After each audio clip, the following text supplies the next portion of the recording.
15 million African students spend over $30 billion each year on higher education.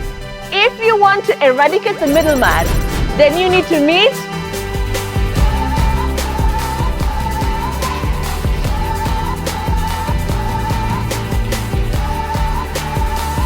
this guy, Manish.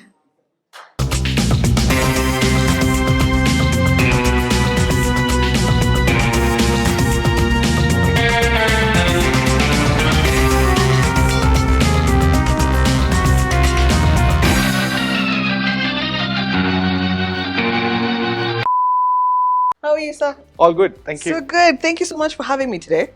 Always an honor to speak to the genius. If you're in marketing and you don't know Manish, by the way, I don't know what you're doing. This guy is he's like a demigod in the marketing industry. So it's so good to be here at Cradle. Before we talk about what we're here to talk about, Manish, who are you? Who is Manish? Where did you grow up? Where did the story start? Manish is an entrepreneur who's essentially willing to stake his entire life in trying to change the world in a better way, in one form or the other. And I think this is something that has stayed with me from the very, very young days, of my growing up in India. So I come from a very low middle income family in India.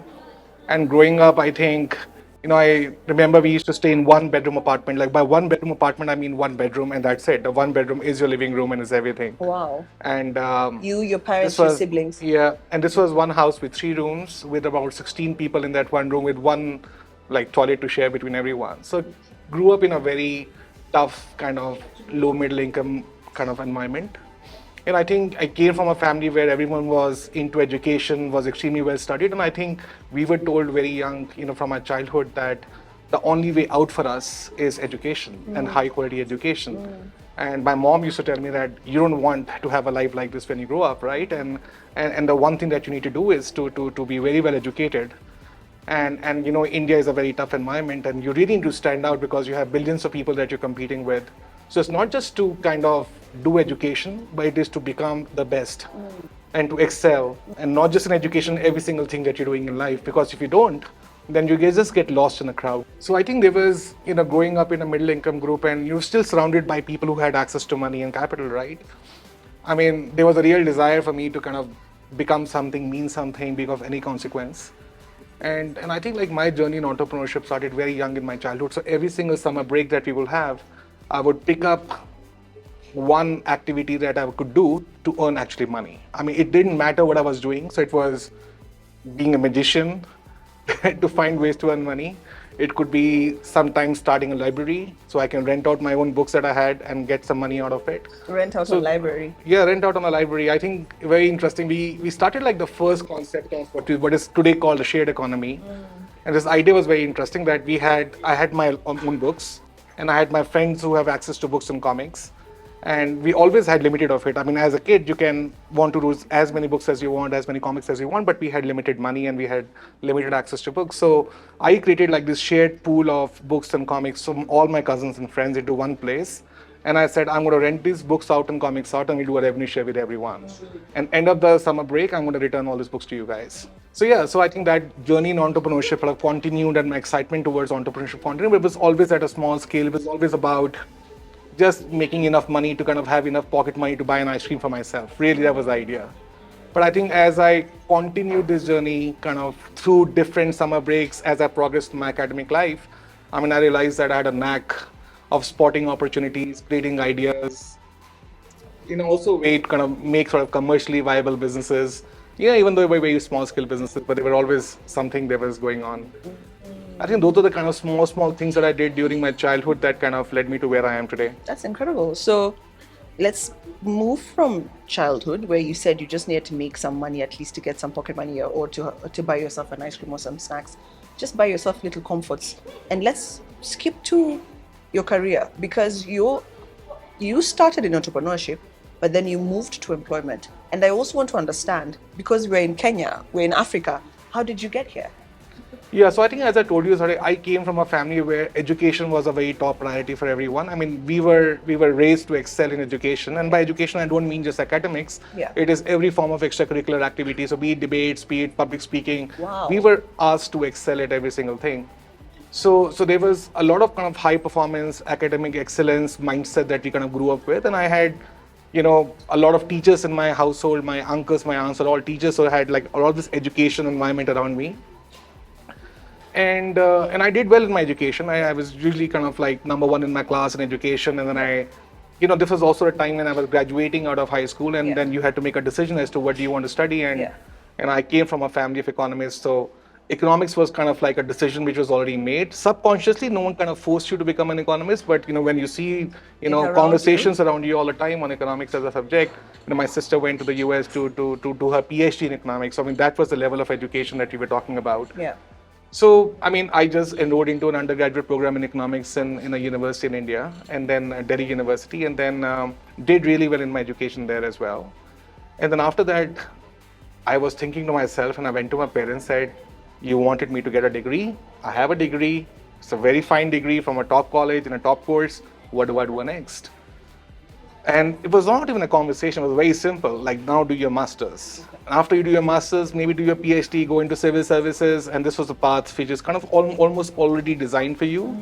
And you're a child, 17 years old, not knowing sure what you want to do. And then you just follow the footsteps of what you've been told.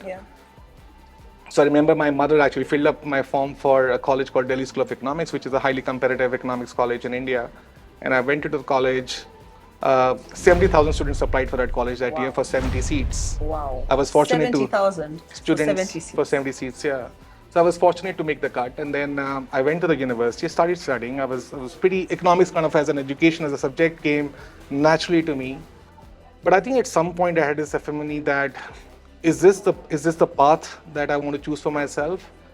And I just going back to my own roots of being an entrepreneur and building things and making things and organizing people and creating real businesses that created value was something always exciting to me. So you were feeling this while you were studying? I was feeling this, and I was studying because you don't question what is being told to you by the system. You follow the system. That's what you grew up with, right? So at some point, I think it's sort of this voice inside you keeps growing and keeps growing and keeps growing. At some point, you see you can't take it anymore.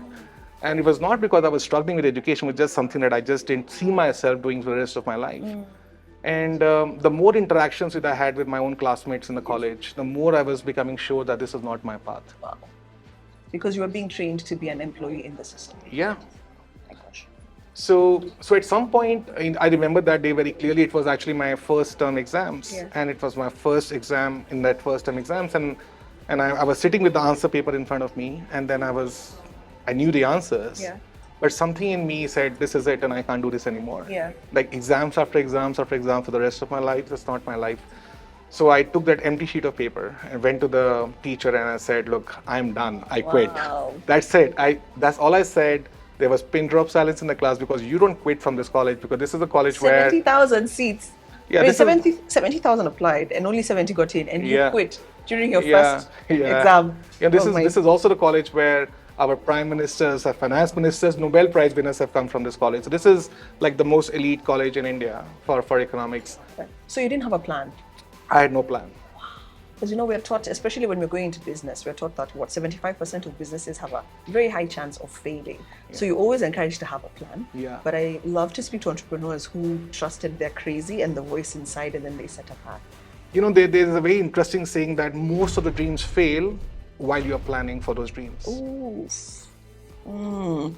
And so I think sometimes we plan and we start becoming so logical about those plans and say, do I have enough access to capital? Do I have enough team members? Do I have a founding team to start this with? Will this idea work? Will this not work? And I feel like the more you plan and the more you think about these things, the more pessimistic you become, because 100%. Business is a tough world, and you start thinking about all the logical scenarios, and you start thinking about your worst case scenarios, and then you start, dreams die.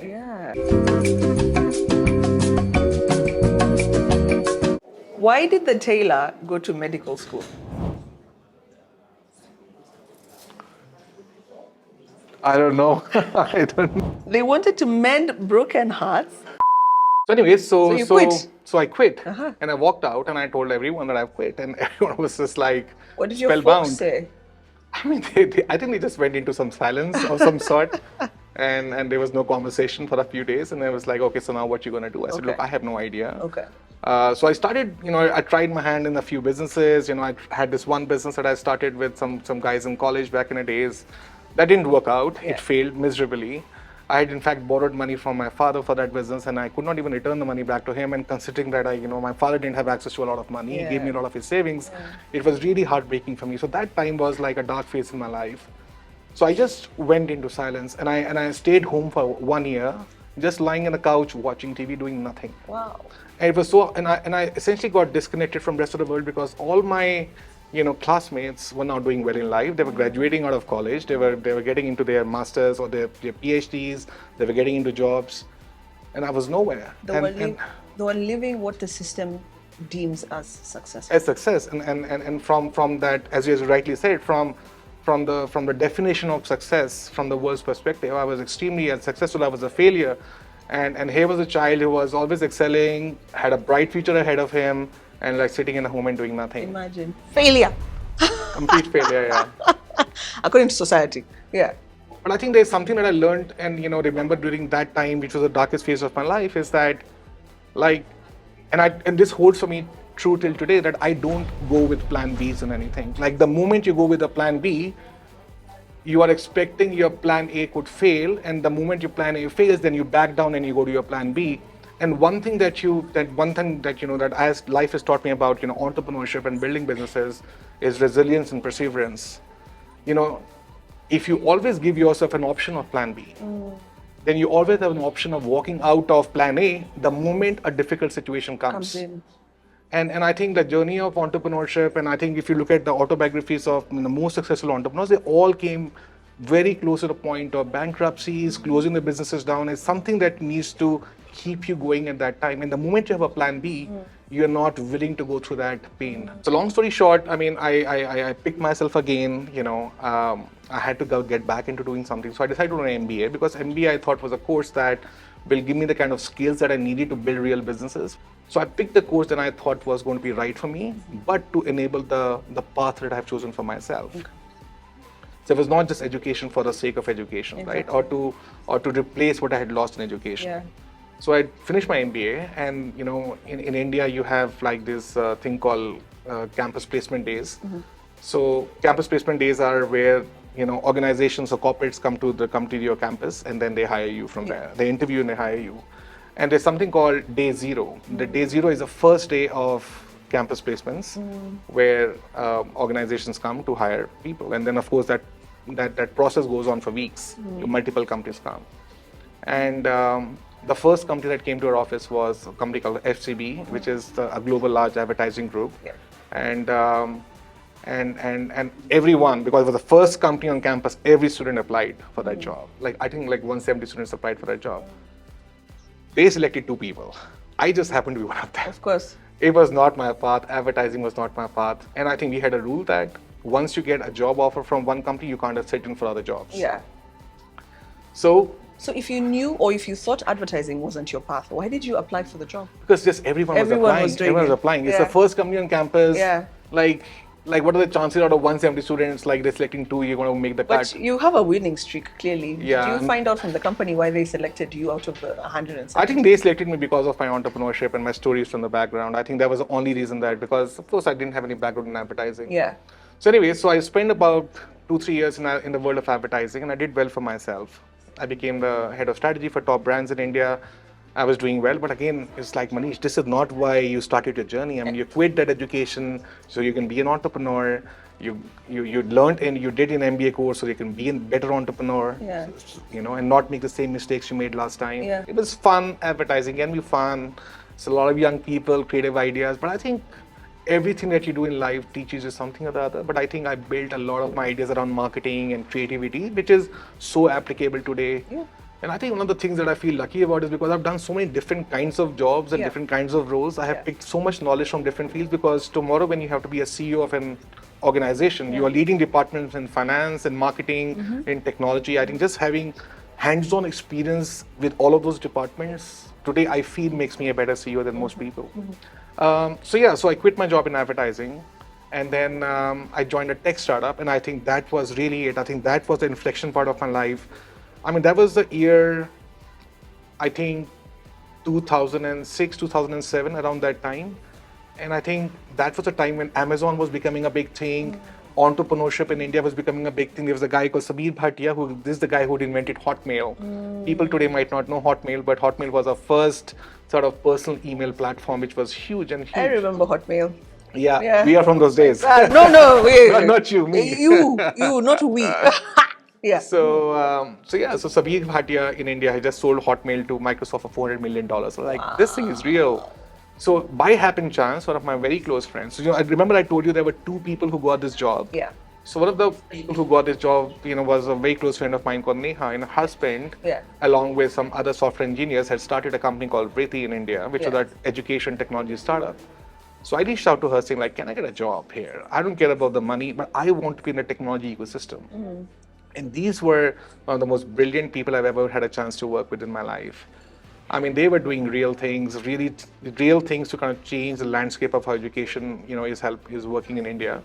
And I jumped the ship and I joined them. I had no idea what I'm going to do there. I had never worked in a technology company before, but that's been a story of my life, doing things that I had no idea how I'm going to do and what I'm going to do. Without a plan B. Without a plan. So I ended up spending 7 years in that company, and I think we were very successful. We raised a bunch of funding from large, investors globally. I rose from a role of becoming a manager to becoming the CEO in this company, and then eventually sold a stake of my company to financial investors. Had a successful exit for myself, and then I was just I was a stay-at-home dad essentially. Helping raise our first child, and my wife had just started her own business. She's baking cakes. Yeah. So I decided to support her. I was essentially her delivery boy. Yeah. She would make the cakes, I would deliver the cakes in my car. That was all I was doing, and I was very happy doing all of that. Why did the students eat their homework? Why did they eat their homework? Yeah. Why did the students eat their homework? I don't know. Because the teacher said it was a piece of cake. Oh, good. And then just one fine day on Facebook, there used to be a thing called Facebook in our days. On the messenger, I got a message from a guy who has to report in the advertising world, in India. Yeah. It says, we're looking for someone to really build a technology offering of our company. There's a company called WPP Scan Group, which is a large marketing and advertising business in Africa. And so we are an advertising business. We want to focus on technology. Yeah. And you've got great credentials in technology. You've been a successful technology entrepreneur. So why don't you come over? Yeah. This was just one message. From Facebook. From Facebook, right? And then, and this guy had not spoken to for years. Yeah. But he's probably been following my story, from friends. And I replied, sure. 3 minutes later, I got an offer letter on my email ID. A minute later, I accepted the offer. 7 days later, I was in Kenya. And What that's year how I is came to this? Kenya. This is 2014. Wow. Yeah. So 2006 to 2000. So I have like this, I think in my life, like a 7-year streak. So 7 years I worked in a startup, took a 1-year break, then came here. Interesting. And that was it. That's how I landed up in Kenya. Oh my goodness. With no idea. With no idea, no plan. And no Nothing. plan B. Most importantly, no plan B. Yeah. Just trusting I had no that it's gonna idea work. what I was going to do, but started as the general manager for Kenya office, in doing kind of core advertising and marketing work. But then I reached out to my board and I said, look, the future is going to be technology. We need to start building technology in-house. And that's where I found John, who's currently my co-founder and CTO. He was working at WPP's company. Yeah, he was working in my team. He was the quietest guy in my team. Yeah. But one of the most brilliant software developers I've seen in my entire life. And trust me, I've worked with the best. I worked with the best in India. Exactly. And he was just out there. And I formed like a great friendship with him because, I had these ideas around technology and build around technologies. But my handicap was I don't know how to code. And he was really, he would complete me. I would always say, John completes me because he gives me what I can't do myself and becomes like my partner. So I come up with ideas, I design the product, he builds a beautiful code around it, and then that's how we go live. Yeah. So John and me formed a very formidable partnership in Scan Group, and we built 2 products there. One product is a marketing automation platform, a CRM called Optimus, which is currently being used by some of the top financial institutions in Africa. It is being used by APSA, it is being used by KCB, by Old Mutual Group. So yeah, it What was. is it? What is Optimus? Optimus is essentially a CRM, Okay. but purpose-built for financial services platform, Okay. financial services businesses, and also it is a marketing automation platform that automates using technology all the marketing. So if you're an AppSec customer, if you received ever an email or a message which is personalized to you, it is through other system that we built. Wow. Yeah, or if you're a KCP customer, Yeah. same thing. Good job. So that was a fascinating journey because it was against all odds because we were told very clearly that we are not in the business of building software. We are in You're the in the business of business of marketing. marketing and Yeah, marketing advertising. and advertising. Yeah. And John told I went to John and said, look, I have clear vision for this. Yeah. I know we can be very successful doing this, and I think this is the right thing for our group. I don't think our group understands this or realizes this today. So we are not going to have any support from the group. We have no budgets allocated to building this, and I think it has to be you and me and a couple of our friends who can buy into this vision, and we have to work weekends and we have to work late nights to build this because we have no budget for this. Because this was not our day job, remember?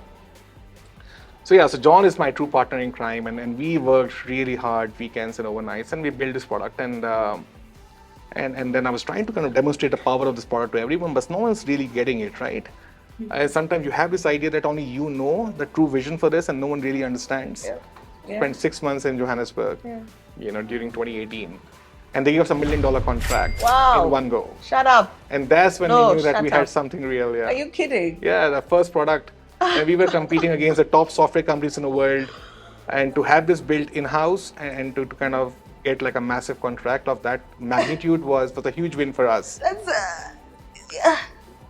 In 2018, as an employee, As an employee, you managed to get a contract of $1 million. Plus, of course, doing your day job of building marketing and advertising for Guys, your that's clients. incredible. I told you my history is in advertising, so hearing such a story is incredible. Incredible. My God. Did you feel some type of way that this should have been my job, like my thing, and not?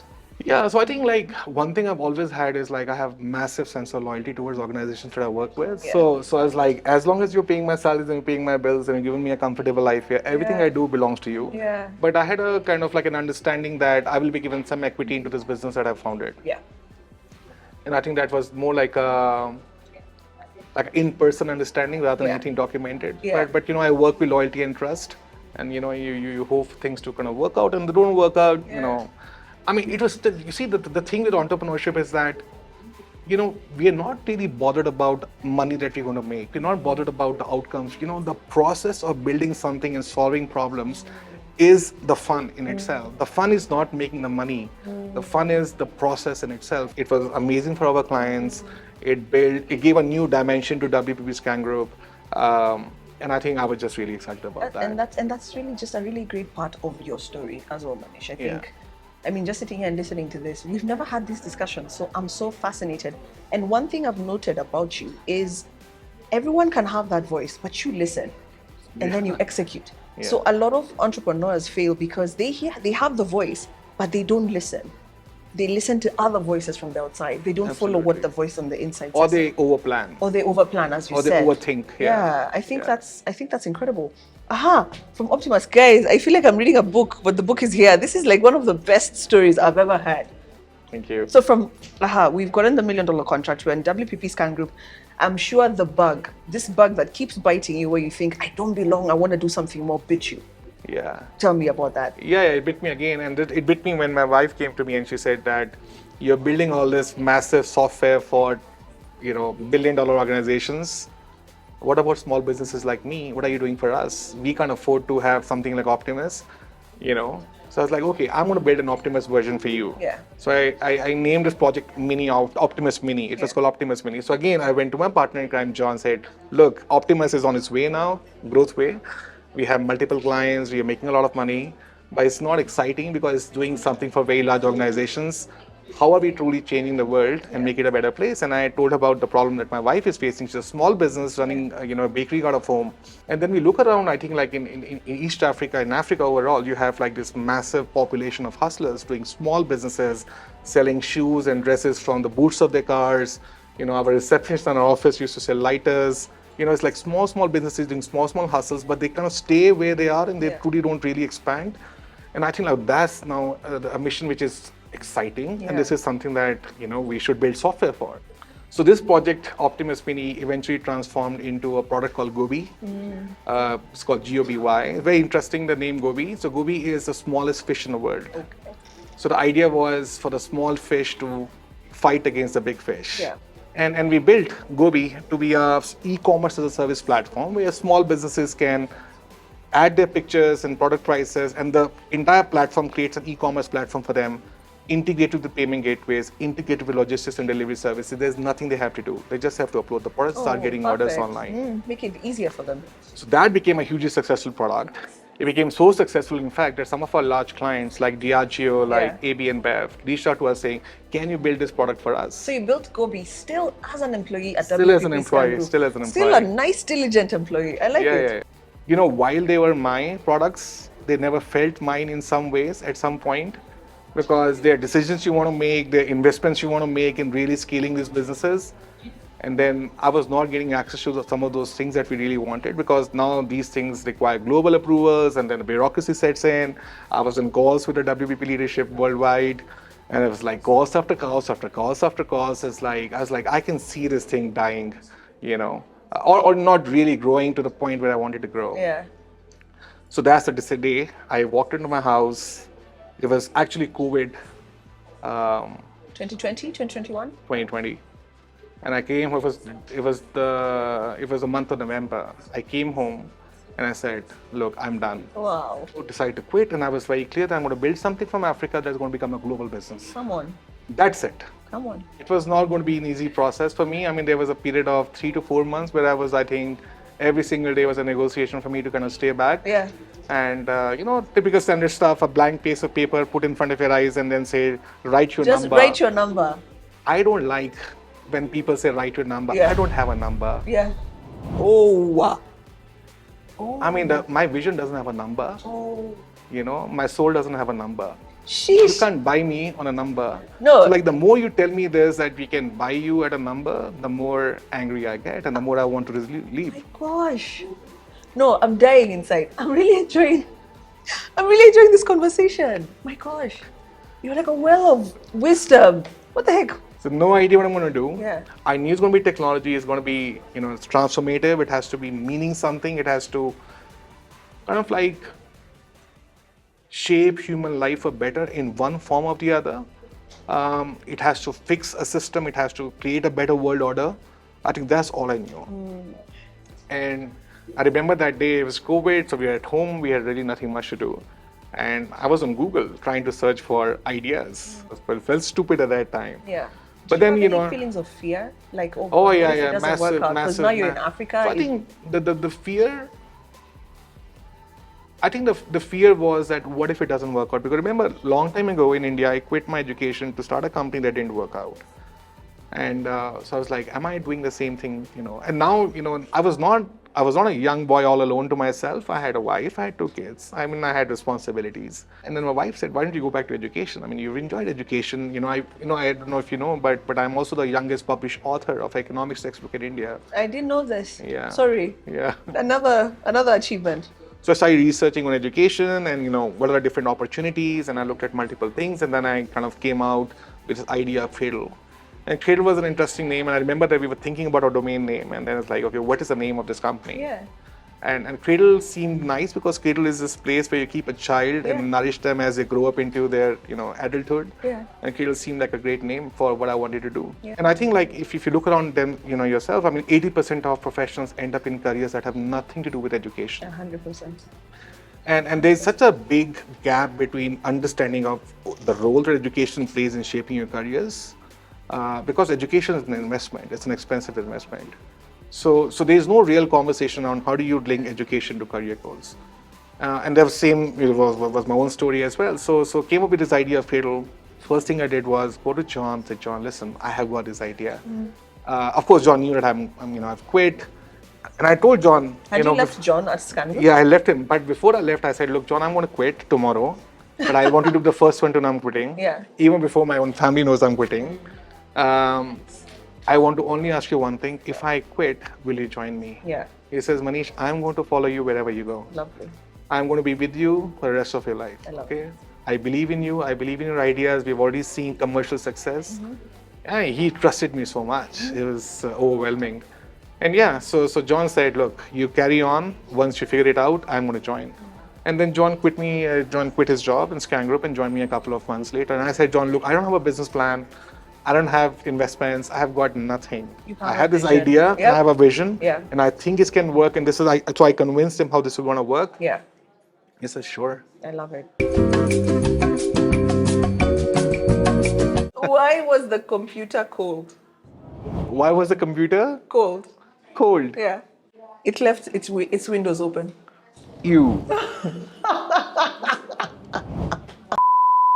So then, simply put, what is Cradle? What did you come up with? Yeah. So Cradle is using technology to disrupt and disintermediate the study abroad industry Okay. by giving students access to scientific career guidance and an ability to be able to decide what's the right career path for them, what's the right course for them to study, what's the right university for them to go, what's the right study destination for them to go to. And if you really look at this industry is run by what we like to call unscrupulous study abroad agents, who are essentially businesses who are trying to ship students outside to make money. And there is no real understanding of career guidance. There are no tools or technology available to do guidance. And if you look at Cradle, our idea is own your future. And today we feel that the future of a student is not in their hands. It's in the hands of their parents. It's in the hand of the school counselor. It's in the hand of these study abroad agents. Yeah. And the kids are smart. Yeah. You know, they inside their heart they know exactly what they want to do. They just need to be proved right that their head space and their heart is in the right place, and that's what our role is. Our role is to kind of use our guidance, counseling, and our technology to help empower students in Africa to find their own path for themselves, I love it. rather than telling them what's the right path for you. A literal cradle. Yeah, a literal And- cradle. And yeah, the for student students, isn't yeah. necessarily just the one leaving high school. Also, you Yeah, have young it is working professionals. professionals. Yeah, and this is the same thing as I said earlier.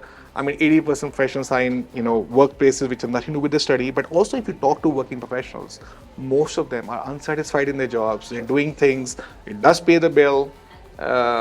It does keep the meter running in the house, but they're not satisfied. I mean, they got into those jobs because that was the only option available. Exactly. So we see so many professionals coming to us, doing our assessment, trying to figure out what's the next path is going to be. Yeah. And in fact, today 50% of our students today are working professionals. Wow. So walk me through then the path, because I was having a conversation with Manish earlier and I was like, Manish, can you help me with my master's? And the first thing he asked me is, what do you want to study? And I have no idea. But you have the systems in place to help people with this. So Yeah. walk me through the steps. A student walks in here today, or potential student. Yeah. What does Cradle do?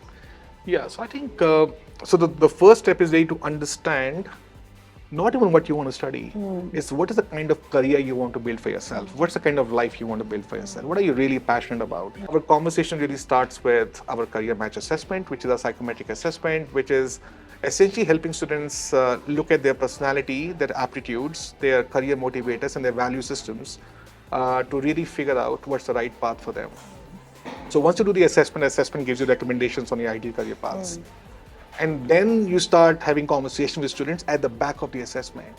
Because my problem was that the way counseling was done today was bereft of any resources or any report or any audit of the student. So you just start the conversation about what's the right university for you and where should you go and study. So our conversation starts from there. Once we have established that and we establish what's the right course for them to study, depending upon where the best career fit for them is, we say, okay, for this career, what is the right study destination for you? Okay. Because there's different destinations. For example, if you look at Switzerland, it's the home of hospitality. Yeah. If you want to study hospitality, that's the best destination for you. Yeah. If you want to study computer science, while there are many countries offering great computer science courses, Ireland is such an amazing destination because in Ireland is the European headquarters of Amazon, of Facebook, of Google, of TikTok, of LinkedIn. The people are not aware of it. People are not aware. They're not aware. So our thing is that, okay, so for this career, while we don't enforce anything on people, we show them these possibilities and options that they're not aware of. So if you want to study in Ireland, if you want to study computer science, this is what makes Ireland a great destination for you. Because the job in computer science are there. If you're a computer scientist, there are hundreds and thousands of jobs available for you there. So then we narrow down the right destination. Are you looking for a path to PR? Are you looking for a post-study work permit, or do you plan to finish your education and come back to the country? So the moment you say that you want a study destination that offers you a path to actually build a career there and eventually a path to PR, then it automatically narrows down those study destinations for you. Yeah. The study destination that don't work for you if you want this. Yeah. And we have an entire technology platform to take you through this process. Exactly. It's not even a conversation. Physically. You can actually do it on your own. Online, yeah.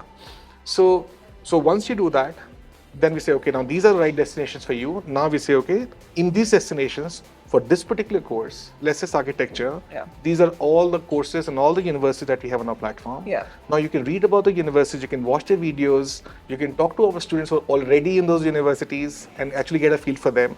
You can talk to the universities directly and understand, is this the right university for you? We really, encourage students. Yeah. That this university you're going to be investing a lot of money in, you must go through a solid audit process of this universities. 100%. Okay? So then we encourage them to have conversation with university reps. So we organize those conversations for them. Then of course we look at their budget, the scholarships. Scholarships are very interesting. Most universities today in the world are offering scholarships. Yeah. And these are not merit-based, these are guaranteed scholarships for students from Africa. Wow. Again, we don't know. No one talks about it because Why? every time an agent will give you a scholarship, they're going to make less money. Explain that.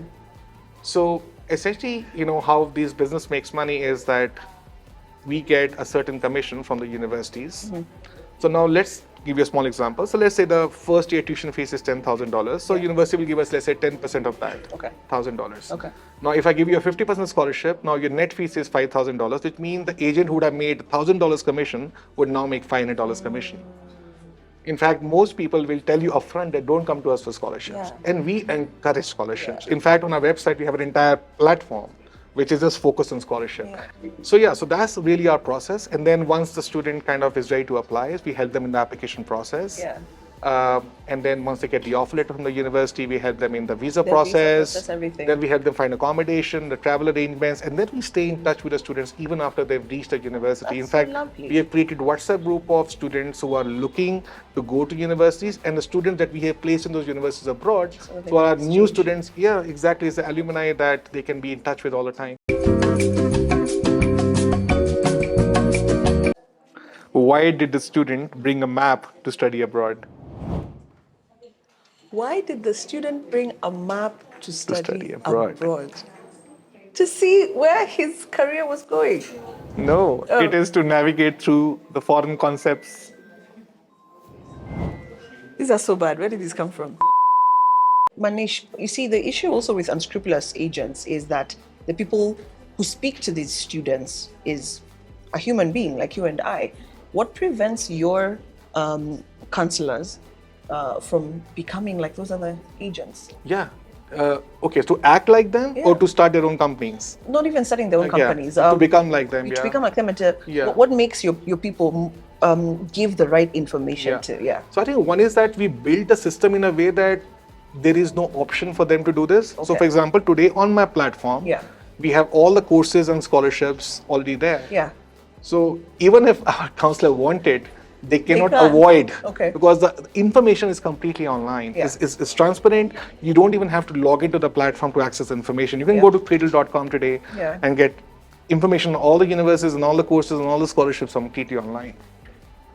Number two is that we have structured this organization in a certain way that our teams are not disincentivized to push the wrong option. So in most agents, the way the teams work is they have a studying UK team, they have a studying Canada team, they have an Australia team.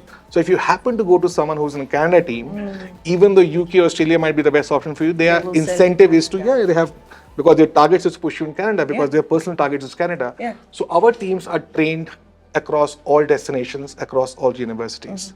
Now, it is very difficult to train individuals across, like today we have 40 study destinations, thousands of, courses across hundreds of universities.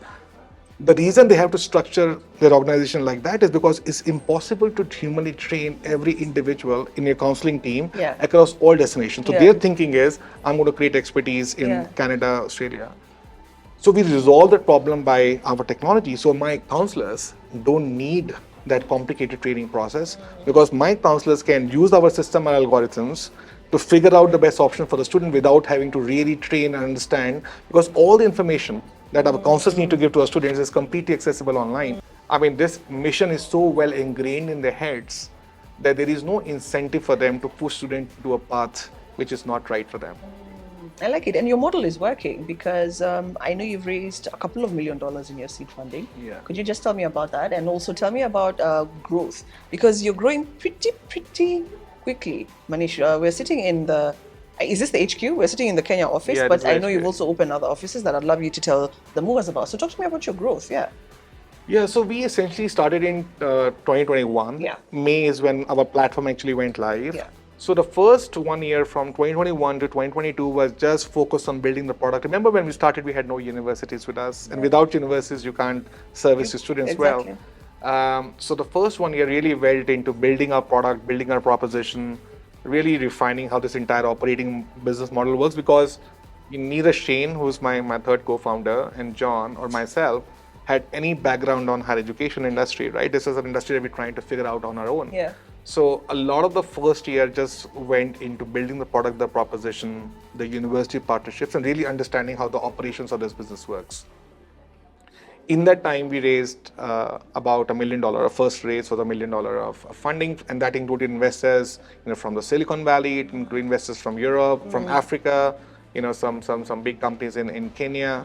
I mean, the first round was oversubscribed. I mean, we were trying to raise $1 million. We had $2 million worth of offers, so we had to narrow down. That's incredible. So this is just based on your relationships. That was And not the even based on idea relationship. We as had well. no relationship. It was just the no idea and the relationships. vision. Yeah, it was just the idea and the vision. It was, we went to the market. We said, look, this is a problem. This is how we're going to solve it. Yeah. It's a large, meaningful problem that Yeah. is affecting, millions of learners in Africa every year. And then this needs to be solved, and someone has to solve it, and we are going to solve it now. you're the only ones and we're the with only this one. innovation, actually. Absolutely, there's no one, not just in Africa, across the world, Wow. who's ever built a learner-centered online platform that allows students to get scientific career guidance, to narrow down university options, to get access to scholarships, and to be able to apply on their own to multiple university across. There's no one in the world that has built this, not just in Africa. Wow. And that's what we've been thinking today. I mean, this is not just an Africa platform, it's a global platform, because is it interesting? We started this platform in Kenya. We started getting students from Uganda, from Zimbabwe, from Zambia to apply on our platform. And we've actually placed students in other parts of the continent, without even being. So over the last year was our first commercial pilot when we started kind of like to commercially roll out the platform to start making some money. And so far we raised about $2.5 million in funding, And the best part was that, we have incredibly good relationship with our investors. Yeah. Every investor who invested in the first round invested in the second round as well. Wow.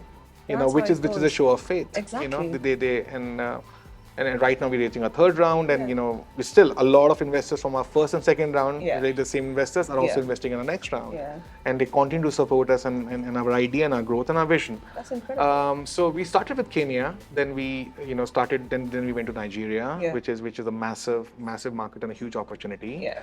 So right now we have an office in Nairobi, we have an office in Mombasa, we have an office in Lagos, an office in Abuja. We've just recently opened our 5th office in Kampala, which we're very excited about. Very interesting. We went to the market to explore the opportunity. In 2 days, we hired an entire team of people. We finalized an office space. We met about 8 to 10 schools in Kampala. We saw massive vote of confidence in what we're building. And we've already gone live in Uganda, in 3 weeks of just being there for the first time. We've done a bunch of applications for students. And we'll be looking to rapidly scale across Africa for now. Our next stop is probably going to be Zimbabwe. That's fantastic. Are you not? Are you concerned that you might be growing too fast? Yeah. So I think we've number one. It's a valid concern to have because many companies have burned their feet. Just trying to grow too rapidly. I think we were very slow in the first 2 years. Okay. Just building the foundations for growth. Very intentional. First 2 years, you're not even focused on making any money. Just building the foundations of cracking the operating model. Because one of the things in technology is that you need to build a model that allows you to scale in multiple markets rapidly. Yeah. Otherwise, you're a traditional kind of mom and pop business, right? Yeah. So we've not really had a challenge kind of building. And I think like the mission is so infectious that we got investors who get excited about working with us. We got great employees who want to come and work with us and leave their jobs and come and work with us. We have customers who get excited about what we're doing and they want to come and work with us. And I think if you can get your mission right, people want to be a part of that. And people not just want to be a part of that, people want to be a part of that and actually help you grow. Yeah. Because they said, most investors tell us, where was Cradle when I was growing up?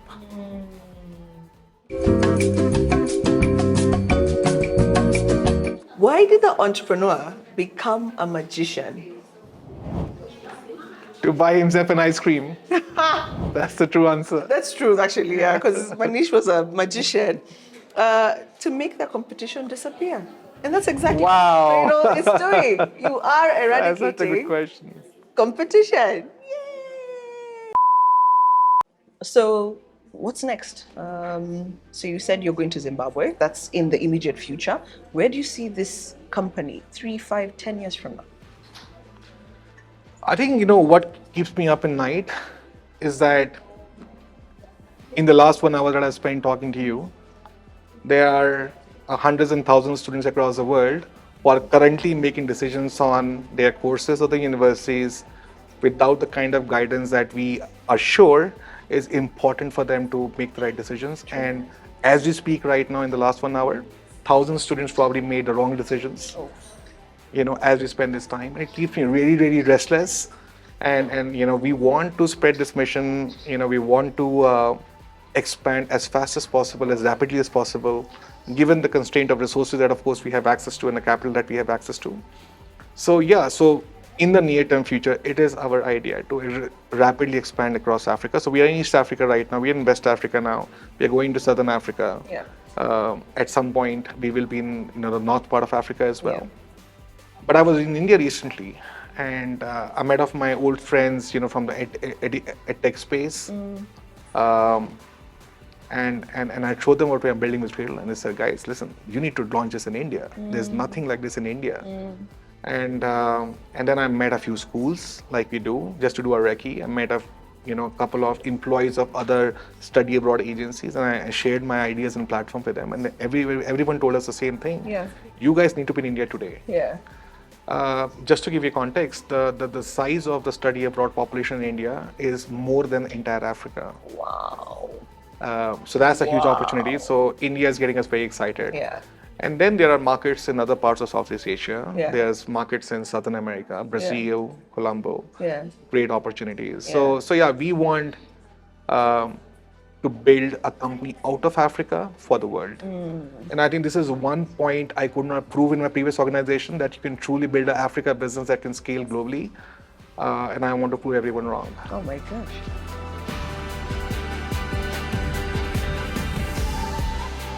Take you around the behind the scenes at Cradle, where all the magic happens and what we do in this office. So this is the first person that you see when you enter this office. This is Gladys. It's the first welcoming phase. She's going to welcome everyone. She's also, of course, helping us with applications for students. So this is a technology team. This is a team that has back-end developers, front-end developers, project managers, our data scientist, Frida right here, and this is, as I've talked a lot about before, John. Why don't you tell us something about what is really the power of technology that we are using to really improve learner centricity? I think the first thing is that there are so many options.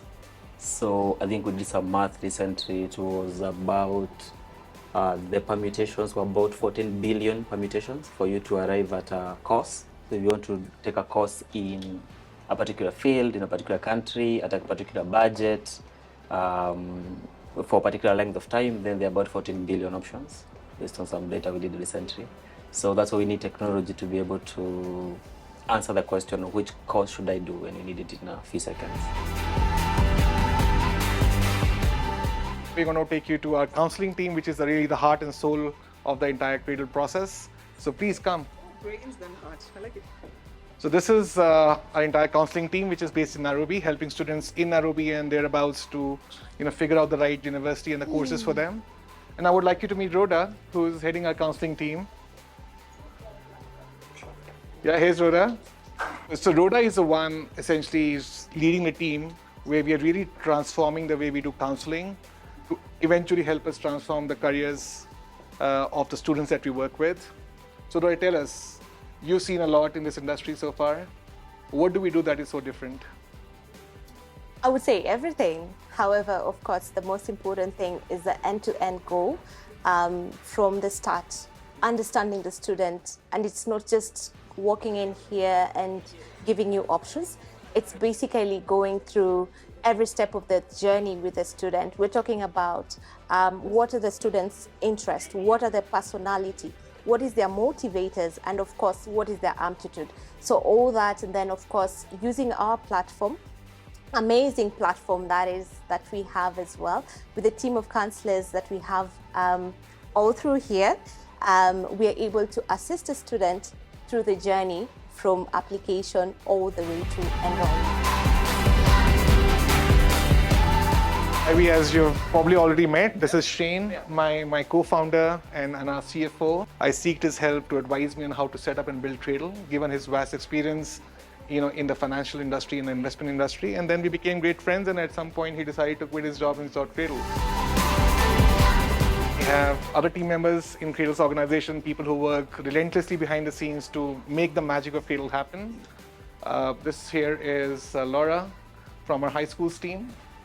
So Laura is essentially a school success manager. Her role is to essentially empower high schools with our technology and our expertise to help them, to help the school counselors and the school principals, empower the students to find the best solutions for themselves.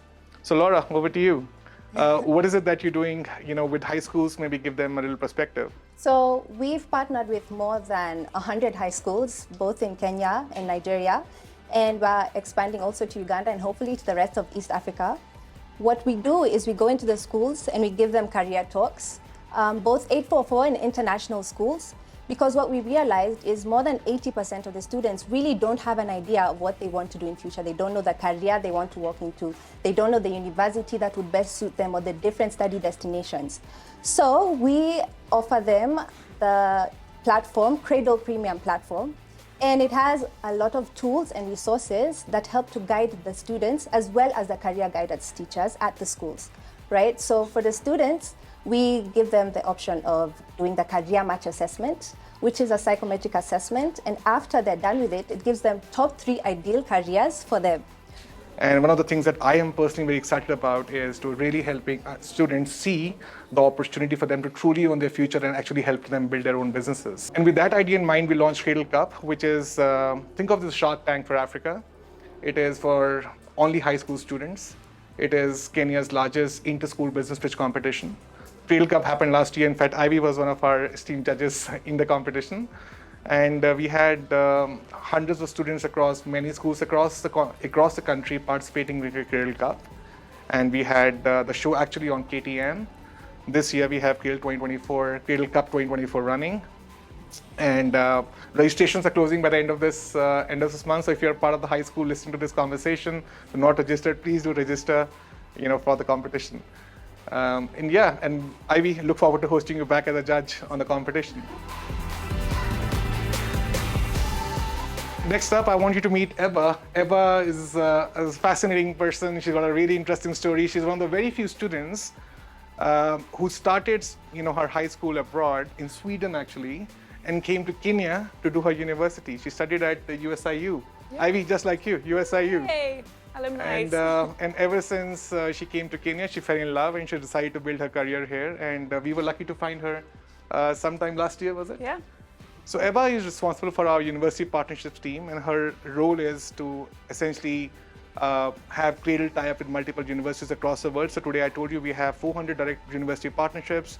A lot of that is Ebba, and today we are covering more than 40 study destinations. And Ebba will talk more about what she's doing. And Ebba, maybe you can talk about why do you do what you do, yeah, and why do you think these university partnerships are important for us? Happy to.